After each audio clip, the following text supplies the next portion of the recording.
Jadi di bawah pohon pule itu adalah pohon pule raksasa yang memang sangat indah. Pohon pule ya, pohon pule saat ini memang menjadi primadona taman-taman perkotaan. Dan di bawahnya ini ada batu kotak dan ada beberapa buah. Buah apa ini ya? Merentul-merentul, merentil-merentil. Nah, di sini kita menemukan semacam buah unik ya. Buah ini kelihatannya ini juga kita coba ngambil satu sebagai sampel, tapi atos ternyata dan keras dan bergetah putih. Berarti ini jenis tanaman seperti apa ya, beringin gitu ya, tapi ini jenis yang lain. Jadi buahnya itu memang seperti buah beringin, tapi ini lebih besar dan warnanya semuanya kuning gitu ya. Di bawah pohon pule ini ada juga batu-batu raksasa yang luar biasa sekali.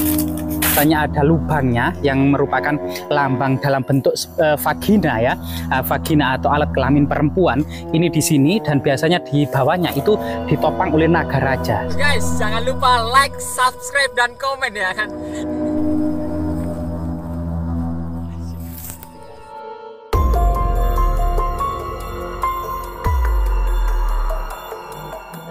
Ya, saat ini kita berada di lereng Gunung Budak, bukan Budak Panderman, Kota Batu, bukan Budak Kutorejo ya atau Gondang ya, melainkan di sini Budak Trawas yang memang dalam catatan Belanda ini juga disebut sebagai Gunung Budak.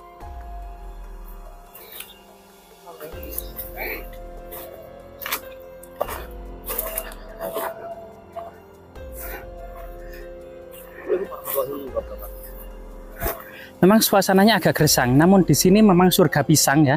Ada ini kebun buah milik Pak Haji tentunya ya. Banyak pisang, banyak pete, banyak durian, banyak ini alpukat, klengkeng, jeruk bali, dan bermacam-macam buah-buahan ya. Termasuk nangka ini banyak sekali. Namun kondisinya memang tidak ada saluran irigasi sehingga lokasi ini hanya mengandalkan hujan ya pada musim penghujan, sedangkan pada musim kemarau memang terlihat sangat kering. Kalau sebenarnya musim kemarau biasanya pakai ini harus pakai apa namanya pipa-pipa untuk menyalurkan air ya. Namun memang kondisinya saat ini. Nah, di lokasi inilah kita akan mencoba mencari jejak-jejak artefaktual yang sangat penting ya. Nah, yang konon katanya cerita tutur masyarakat memang masih berbalut legenda. Dan kelihatannya di sana batu-batunya cukup banyak dan cukup antik-antik. Coba kita telusuri bersama-sama ya.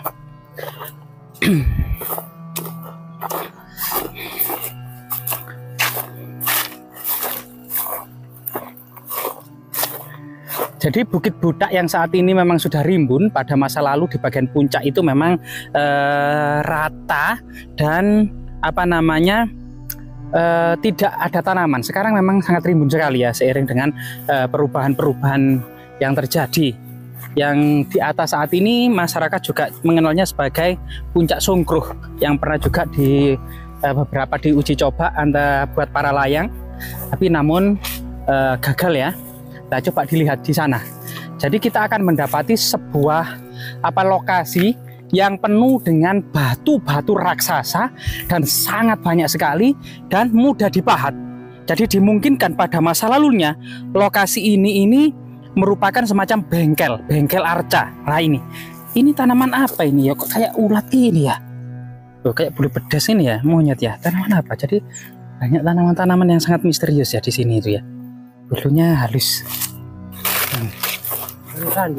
Iya, mungkin sejenis tanaman kapuk ya atau randu ya.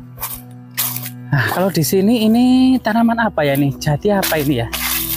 Kok daunnya kok lebar-lebar ya? Kayak itu loh, kayak apa namanya? Kayak keluak. Nah, di sini memang banyak beberapa batu yang sangat misterius ya. Coba kita lihat. Kalau dari kejauhan ini adalah semacam batu-batu yang dipindahkan ke sini. Ya, banyak sekali batu-batu raksasa di sini. Kemungkinan ini dahulunya pada masa prasejarah ini juga semacam sebuah kompleks pemujaan atau berfungsi sebagai menhir dan dolmen. Seperti batu ini yang kita saksikan di sini, ini memang mirip seperti dolmen gitu ya. Dan coba ini, kalau ini memang batu-batu di sini keadaannya mudah dipahat, namun berbeda dengan yang satu ini. Kalau yang satu ini sangat keras kelihatan ya. kelihatan sangat keras sekali kalau yang satu ini. Dan ini bentuknya bulat. Bentuknya bulat. Jadi ini mirip dolmen raksasa yang beberapa yang ditemukan di Jeruk dalam datanya Van Hekkeren ya, itu di Dusun Jeruk yang merupakan bagian dari Desa Petak, Kecamatan Pacet. Itu juga ada batu-batu seperti ini yang didata sebagai Van Hekkeren sebagai sebuah dolmen atau meja batu. Nah, kalau lihat ke sana juga itu juga ada semacam batu yang menyerupai kapal atau pada masa prasejarah disebut kapal arwah ya, kapal arwah, dan di situ juga banyak batu-batu besar. Namun semua keadaan dan kondisi struktur batunya ini mudah dipahat sehingga memungkinkan sebuah kesinambungan pada masa kuno, pada masa kerajaan Hindu-Buddha ini kemudian menjadi semacam situs yang konon dalam prasasti Gunung Budak disebut Sanghyang Dharma Kleme ya. Nah, ini. Dan kehebatan dan keunikan Sanghyang Dharma Kleme ini dari segi penyebaran artefaknya ternyata tidak hanya tinggalan Buddha seperti Recolanang, melainkan juga ada watu koco, watu dandang yang merujuk pada linggayoni raksasa, yang artinya memang dalam satu gunung hidup semacam sebuah kerukunan ya antara berbagai umat beragama. Ada kabuyutan, animisme, dinamisme ya, semacam kapitayan ya, atau kemudian kasogatan, yaitu para pendeta Buddha, termasuk ternyata berkumpul juga para pendeta Hindu tentunya. Ada yoni raksasa, ada lingga raksasa, ada Avalokiteswara yaitu arca Buddha, ada di sampingnya Avalokiteswara adalah Ganesha. Dan ini sesuatu yang sangat-sangat unik pada masa kuno, di mana kemudian kerukunan antara umat beragama itu luar biasa sekali.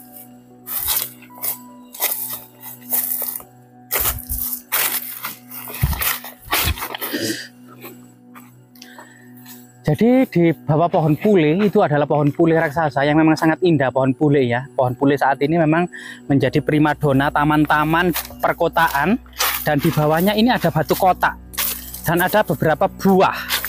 Buah apa ini ya? Merentul-merentul, merentil-merentil.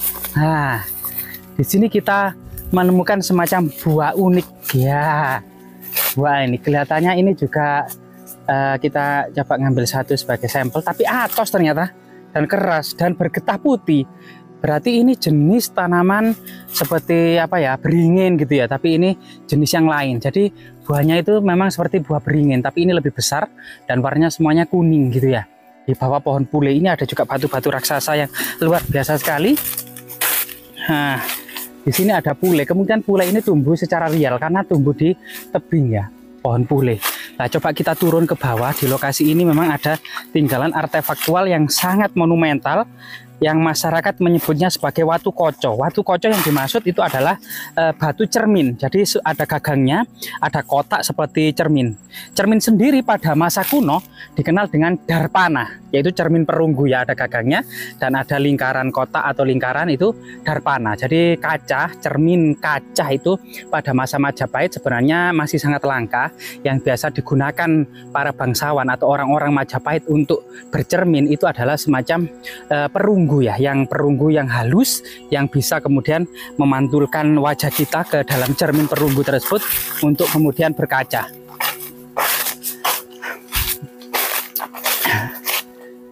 Jadi sebenarnya yang dimaksud warga masyarakat dengan batu kaca atau batu cermin ini sebenarnya semata-mata karena bentuknya ya, karena bentuknya dalam perspektif masyarakat kemudian dikenal batu koco. Jadi rahayu, rahayu, rahayu. Jadi ada beberapa batu aneh, termasuk struktur batu aneh di sini. Batu-batu besar ini kemungkinan juga dahulunya satu kesatuan. Ada beberapa persajian yang artinya lokasi ini masih digunakan sebagian masyarakat sebagai situs religi. Jadi rahayu, rahayu, rahayu, rahayu Mbak, permisi Mbak. Nah, disinilah kita mendapati sebuah batu raksasa yang tadi. Jadi di lokasi ini, di desa Trawas ini ya, terutama ada beberapa dusun. Di Trawas ini ada dusun Kemloko, nama yang sangat aneh bagi nama-nama desa. Kemungkinan memang nama dusun Kemloko ini diambil dalam sebuah prasasti Kudadu dari sebuah kata Sanghyang Dharma Kleme, atau sebuah tempat suci yang bernama Kleme, Sanghyang Dharma. Sebanyak tempat suci, tempat yang sakral yang bernama Kleme ini kemudian dalam perkembangan zaman bermetamorfosa menjadi Kemloko. Sedangkan terawas sendiri ini berasal dari tumbuhan terawas, masih ada di dekat sumber macan, itu ada pohon raksasa, pohon terawas di samping pohon beringin. Itu masih ada pohon terawas satu-satunya. Namun sampai saat ini di desa Terawas ini memang belum ada pohon yang lain ya, kecuali di sumber macan, pohon terawas ini.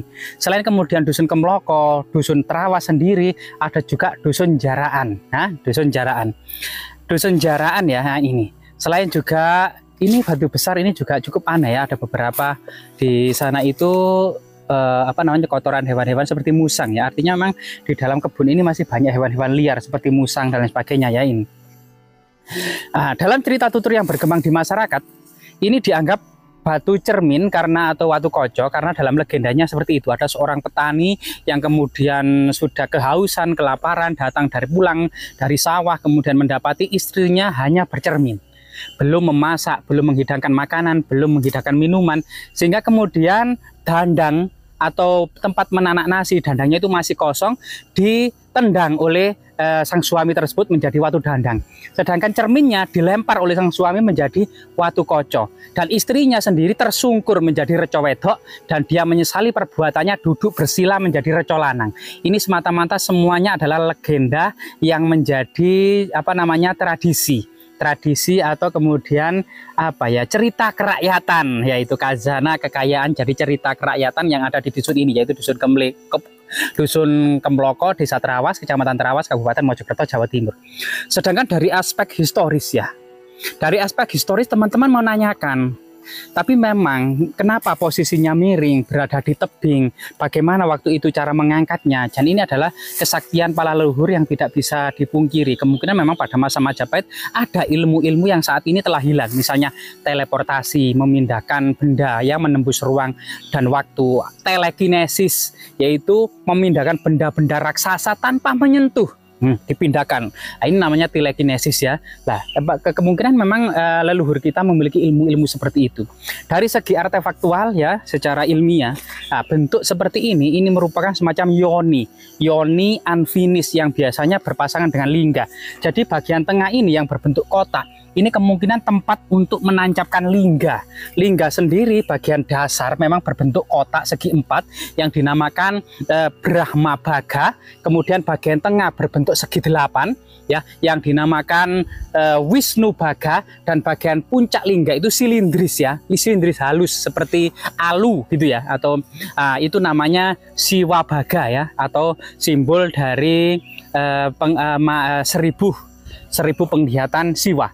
Nah, ini artinya lingga dan yoni ini memang panteon-panteon yang berhubungan dengan agama Hindu Siwa gitu ya, yang juga lingga yoni ini kita akan bisa mendapati misalnya di Klinterejo. Ini juga ada yoni raksasa yang lingganya entah kemana ya, yang dikenal dengan Candi Pendarmaan Ratu Tribuana Tunggadewi. Di Japanan juga pernah ada ya, sampai saat ini juga ada ya, di Sedah Japanan ini yoni raksasa, juga lebih besar dari ini juga. Dan di Jabung atau Desa Lebak Jabung ini juga ada yoni raksasa. Dan di sini juga ada yoni raksasa dalam keadaan unfinished. Jadi belum ada hiasan, panteon-panteon misalnya ceplok bunga-bungahan atau segitiga tumpal, atau kemudian yoni di sini cerat. Jadi ceratnya ini yang biasanya ada lubangnya yang merupakan lambang dalam bentuk vagina ya.